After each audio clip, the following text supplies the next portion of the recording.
तपोभृताम आचार्य उपाध्याय साधु। इन सब पर क्या करना, ये कैसे हैं? आप्तागम तपोव्रत कैसे हैं? परमार्था नाम, ये परमार्थ भूत हैं, कल्याणकारी हैं, स्वयं अपने कल्याण में लगे हुए हैं और इनके निकट जो भी जाता है वह भी कल्याण के मार्ग को प्राप्त हो जाता है। अर्थात परमार्थभूत आप्त यानी भगवान, आगम यानी जिनवानी शास्त्र और तपोभृत यानी गुरु, इन तीनों पर श्रद्धानम, जो श्रद्धान करता है। श्रद्धान करता का मतलब जो विश्वास करता है। विश्वास करने का मतलब जो भरोसा करता है। हाँ, विश्वास करते क्या? भरोसा। अब अगर आपने किसी पर भरोसा नहीं किया तो आगे का काम कैसे चलेगा? भरोसा तो करना पड़ता है। दुकानदार ग्राहक पर, ग्राहक दुकानदार पर, मालिक मुनीम पर, मुनीम मालिक पर, पिता बेटे पर, बेटा पिता पर, परिवार पर भरोसा तो करना ही पड़ता है। भरोसे से ही तो मोक्ष मार्ग चलता है और भरोसे से ही घर गृहस्थियां भी चलती हैं। तो ऐसे श्रद्धान को, देव शास्त्र गुरु के श्रद्धान को, परमार्थभूत जो है उसे सम्यक दर्शन कहा है। देखो क्या कहा? परमार्थभूत देव शास्त्र गुरु पर श्रद्धान करना, विश्वास करना, भरोसा करना। लेकिन वह विश्वास कैसा हो, उसे सम्यक दर्शन कहा गया। सम्यक दर्शनम, उसे सम्यक दर्शन कहा है। लेकिन वो श्रद्धान कैसा होगा? त्रिमूढ़ापोढ़म, तीन मूढ़ताओं से रहित होगा। कैसा होगा वो सम्यक दर्शन? श्रद्धान कैसा होगा? तीन मूढ़ताओं से रहित। तीन मूढ़, मूढ़ता, अपोढ़म रहितम, अपोढ़म रहितम, तीन मूढ़ताओं से रहित। अब ये मूढ़ता शब्द क्या आ गया? मूढ़ता का अर्थ धार्मिक क्षेत्र में अंधविश्वास। क्या मूढ़ता का अर्थ क्या है? धार्मिक क्षेत्र में अंधविश्वास। धर्म पर श्रद्धान है, धर्म को महत्व दे रहा है, लेकिन धर्म के स्वरूप को समझ नहीं रहा। धर्म के प्रति उसकी भावना है, धर्म के प्रति आदर बहुमान है, लेकिन धर्म क्या है, धर्म कैसा होना चाहिए, इसका स्वरूप वो नहीं समझ पा रहा।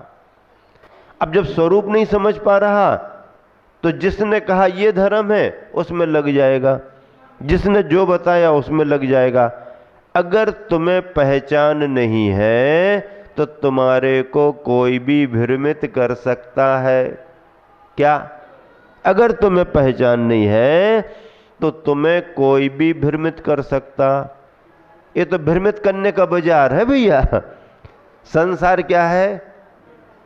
भ्रमित करने का बाजार। और भ्रमित करने के लिए कोई ना कोई जगमगाहट दिखाओ। क्या? भ्रमित करने के लिए कोई ना कोई जगमगाहट, कोई ना कोई आकर्षण, कोई ना कोई प्रलोभन। व्यक्ति प्रलोभन में आकर के, व्यक्ति जगमगाहट देख करके, व्यक्ति वातावरण देख करके आकर्षित हो जाता है और अच्छे बुरे का उसका भेद खत्म हो जाता है। असली की पहचान सबको जल्दी नहीं हो पाती और बहुत सारे लोग भ्रमित होकर नकली को ही असली मान करके खरीदने लगते हैं। आर्टिफिशियल मार्केट ज़्यादा चल रहा है। क्यों? क्योंकि ओरिजिनलिटी से परिचय नहीं है और फिर आर्टिफिशियल देखने में अच्छा भी लग रहा है और पैसा भी कम लग रहे हैं। क्या? पैसा भी कम लग रहे और अच्छा भी दिख रहा है। ऐसा आर्टिफिशियल मार्केट दुनिया में खूब फल फूल रहा है। क्या? खूब फल फूल रहा है। लेकिन असली हीरे रखने वाले, असली रतन रखने वाले भी निराश नहीं हैं।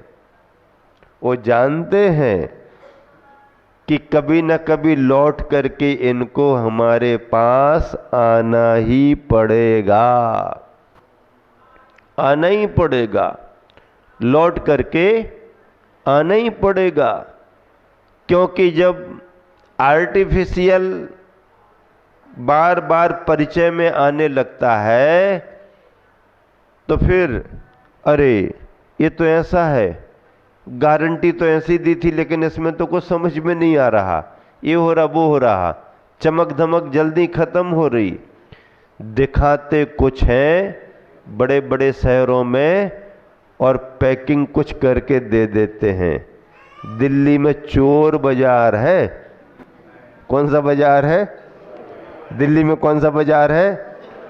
और खूब जाते हैं लोग, खूब दुकानदारी चलती है। जिस दुकानदार के सामने वो रात में अपनी दुकान लगाते हैं, दुकान बंद हो गई, मूल मुख्य दुकान जब बंद हो गई और मालिक चला गया, तब ये चोर बाजारों की दुकान चालू होती है। मालिक, असली वाले मालिक तो गए, अब ये चोर बाजारों की दुकान लग रही। और व्यक्ति जानबूझ करके उस बाजार में जाता है और उसमें ग्राहक दुकानदार को धोखा दे के आता है और दुकानदार ग्राहक को धोखा देता है। दोनों एक दूसरे को धोखा देते हैं और दोनों खुश होकर के अपना काम करते हैं। दुकानदार ग्राहक को धोखा देता है और ग्राहक भी होशियार होता है, वो दुकानदार को धोखा देने की कोशिश करता है। एक बार ऐसा हुआ, शाम शाम को सब्जी बाजार में एक आदमी पहुंच गया और वो चला करके जब अंधेरा सा होने लगा तब खरीदने के लिए पहुंचा। उजाले में नहीं पहुंचा, वो दिमाग लगा करके गया। जैसे जैसे अंधेरा सा हुआ वो पहुंच गया सब्जी वाले के पास और उसने क्या भाव है, कैसा भाव, ये वो करके और सब्जी तोलो तोलो जल्दी तोलो, उसने सब्जी तोल करके दे दी। तो इसने क्या किया कि ये थोड़ा सा खराब वाला नोट था, अगर थोड़ा उजाले में देखता तो वो मना कर देता कि भाई ये खराब नोट है, नहीं चलेगा, लेकिन उसने इसलिए थोड़ा अंधेरा होने दो और उसने नोट पकड़ाया और आ गया वापस, खरीद लाया। अब सब्जी वाला भी इसलिए खुश था क्योंकि उजाले में अगर सब्जी देखता तो वो कैंसिल कर देता, क्योंकि सब्जी भी बिकते बिकते वो थोड़ी खराब वाली बची थी, वो भी फेंकने के लिए जा रहा था। कहाँ जा रहा था? अब भैया कोई ग्राहक तो आ ही नहीं रहा और ये थोड़ी खराब हो गई, चलो फेंक देते हैं, गाय वाय जानवर खा लेंगे, ऐसा सोच करके वो उठने वाला था। इतने में आखिरी ग्राहक आ गया। अब क्या हुआ? खरीदने वाला खुश इसलिए है कि हमने दुकानदार को धोखा दे दिया और दुकानदार इसलिए खुश है कि हमने खरीदने वाले को धोखा दे दिया। चोर बाजार ऐसा फल फूल रहा है, संसार का बाजार ऐसा ही है। लेकिन इस बाजार को देख करके भी असली रतन बेचने वाले निराश नहीं है, क्योंकि उन्हें मालूम है कि जिस समय इसको पहचान होगी उस समय ये लौट करके यहीं पर आएगा। और असली माल बेचने वालों की दुकान पर ज़्यादा भीड़ नहीं होती और हर समय भीड़ नहीं होती, लेकिन दिन में 2-4-10 ग्राहक भी आ गए तो दुकानदार भी माला माल हो जाता है और ग्राहक भी माला माल हो जाता है, क्योंकि असली का काम है ना, असली माल की बात है। रत्नत्रय धारण करने वाले ज़्यादा नहीं होते, लेकिन अगर पूरे जीवन काल में किसी गुरु के लिए 2 4 10 भी मिल गए तो गुरु भी माला माल हो जाता है, और उस गुरु की शरण में जाने वाला शिष्य भी माला माल हो जाता है। अपने गुरुवर तो माला माल हुए, लेकिन उन्होंने बड़ा कमाल भी किया। क्या कमाल किया? 2 4 10 नहीं, हाँ, हजारों बरस का ऐसा कोई इतिहास नहीं है, हजारों बरस का ऐसा कोई इतिहास नहीं है जो इतना बड़ा विशाल संघ किसी आचार्य ने तैयार किया हो। बड़ी दुर्लभता है, लेकिन गुरुवर का पुण्य का योग था। तो ऐसे परमार्थभूत देव शास्त्र गुरु और रत्नत्रय के इस मोक्ष मार्ग में देव शास्त्र गुरु पर श्रद्धान करना, लेकिन कैसा श्रद्धान करना? मूढ़ताओं से रहित। मूढ़ता यानी मुग्धता।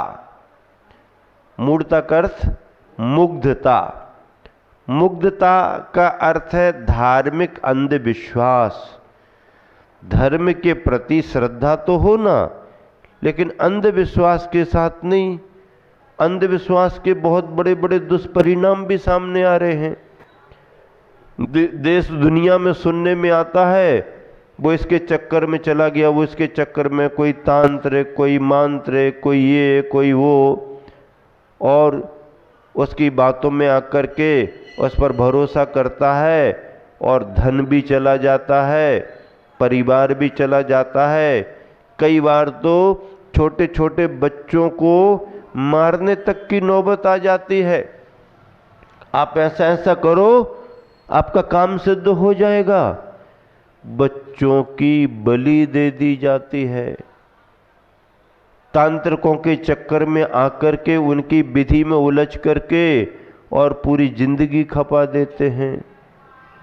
पैसा भी चला जाता है, सब कुछ बिगड़ जाता है, परिवार बर्बाद हो जाता है। ये धार्मिक अंधविश्वास है, और सरकार इस पर बहुत सतर्क हो गई है। हाँ, इस पर बहुत कंट्रोल कर रही है, नियंत्रण कर रही है। धार्मिक अंधविश्वास के निर्मूलन केंद्र बन रहे हैं। लोगों में जागरूकता पैदा की जा रही है। तुम जागरूक हो, धर्म के नाम पर अंधविश्वास मत करो। तुम्हें तुम्हारे परिवार को धोखा हो रहा है, तुम्हारी बर्बादी हो रही है। ऐसी सरकार जागरूकता की स्थिति बना रही है, क्योंकि इसके दुष्परिणाम बहुत देखने में आए हैं। पेपरों में आए दिन, अखबारों में छपता रहता है। और इस तरह से धार्मिक अंधविश्वास के निर्मूलन के लिए, उसको समाप्त करने के लिए सरकार केंद्र खोलती है। वहाँ पर बुलाया जाता है, सभी के लिए समझाया जाता है। जैसे व्यसन मुक्ति अभियान चलाते ना, चलाते कि नहीं चलाते? ऐसे इलाकों में जागरूक नागरिक पहुंच जाते हैं। अभी हमारा कटनी में पिछले वर्ष चातुर्मास था। एक जैन साहब थे, आरएसएस के जिला प्रमुख थे। वो अभी एक दिन यहाँ भी भ्रमण करते हुए आकर के दर्शन करके गए। उनकी नियमित दिनचर्या है, जैन धर्म भी पालते हैं और वो आरएसएस प्रचारक भी हैं। तो हमने उनसे बहुत बारीकी से पूछा, क्या आप लोग करते हैं, आपको क्या कठिनाइयाँ आती हैं, क्या परेशानियाँ हो सकती हैं? उन्होंने सब बताया। उन्होंने कहा कि हम जागरूकता करते हैं लोगों में, व्यसनों से उनको बचाते हैं, व्यसनों की बुराइयां बताते हैं। शराब पीने का परिणाम क्या है, ऐसा करने का परिणाम क्या है, जुआ खेलने का परिणाम क्या है, आदि आदि व्यसनों की बुराइयां, दुष्परिणाम बता करके उनको अच्छे कार्य की प्रेरणा देते हैं। और गांव की सेवा कैसे करें, खुद परिवार पर ध्यान कैसे रखें, राष्ट्र की सेवा कैसे करें, राष्ट्र के लिए कैसे सुरक्षित करें, आदि आदि जागरूकता पैदा करते हैं। तो जागरूकता तो सब में होना चाहिए। मुनि संघ आता है, चतुर्मास कर रहे हैं या शीत ग्रीष्म काल का प्रवास करते हैं, प्रवचन सभा रखते हैं, स्वाध्याय कराते हैं, ये क्या है? ये जागरूकता पैदा करना है ना। धर्म का सच्चा स्वरूप बता करके सच्चे धर्म में तुम्हारे को दृढ़ करना। और मन जो हमारा डमाडोल होता है, यहाँ वहाँ के आकर्षणों में जाता है, हर किसी को धर्म मानने लगता है, हर किसी को गुरु मानने लगता है, हर कहीं जाकर के माथा टेकने लगता है, हर कहीं जाकर के मनौतियाँ करने लगता है, हमारा ये हो जाए, हमारा वो हो जाए। इससे बचाया जाता है और सच्चे धर्म के स्वरूप का परिचय कराया जाता है। यही जागरूकता कहलाती है। और चातुर्मास तो जागरूकता का बहुत बड़ा केंद्र माना जाता है, संस्कारशाला मानी जाती है। चतुर्मासों में समाज को, नई पीढ़ी को संस्कारित किया जाता है। इस तरह से 3 मूर्ताओं से रहित, 8 अंगों से सहित और 8 मदों से रहित जो श्रद्धान है वो सम्यक दर्शन माना गया है। श्रद्धान तो हो, पहली बात श्रद्धान हो, दूसरी बात देवशास्त्र गुरु भी हो तो परमार्थभूत हो, परमार्थभूत देवशास्त्र गुरु पर श्रद्धान करना। लेकिन श्रद्धान में शर्तें हैं, मूर्ताओं से रहित हो, मदों से रहित हो, अंगों का पालन करने वाला हो, तब सम्यक दर्शन माना जाएगा। देखिए विस्तार तो बहुत है, लेकिन घड़ी कहती है कि बस समय पर ही समापन करना चाहिए। दोहा पढ़ेंगे और गुरुवर आचार्य का पद्यानुवाद पढ़ेंगे। दोहा नीचे ही लिखा है, आगम आप्त तपोधनी परमारथ श्रद्धान रहित मूढ़ मद अंग जुत सम्यक दर्श सुजान। अब गुरुवर आचार्य ने जो पद्यानुवाद किया है उसे मिलकर के सभी जन एक साथ पढ़ेंगे। पेज नंबर 98 निकालिए, 4 नंबर का पद्य पढ़ना है। परमारथ में पूज्य आप्त में परमागम अगहारक में श्रद्धा करना भाव भक्ति से तथा परम तप धारक में बसु विधि अंगों का पालन त्रय मूढ़पना बसुमद तजना वही रहा समदर्शन है नित रे मन समदर्शन भजना।